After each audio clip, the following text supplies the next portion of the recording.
A simple hug, a smile, a helping hand, or a surprise. Lahat ito pwede maging regalo ngayong Pasko. Basta galing sa puso.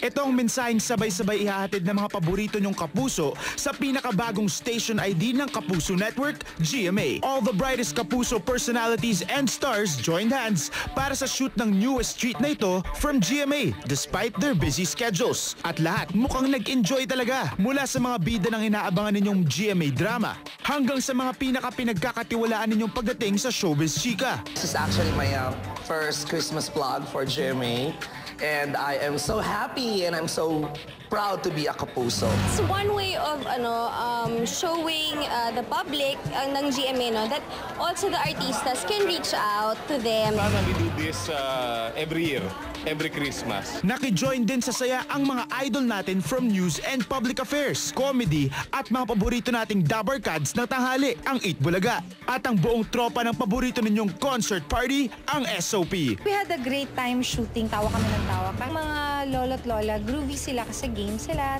tawang-tawa sila. Very nice time. Kasali rin sa pag-share ng spirit of giving ang mga pinakabagong kapuso natin, sina Ariel and Maverick, Maxine Magalona, and Miss Yula Valdez, na kasama sa cast ng Kamandag na pinagbibidahan ni Richard Gutierrez. Masaya ako, it's an honor for us na maging part siya ng show namin at yun yung first show niya dito sa GMA.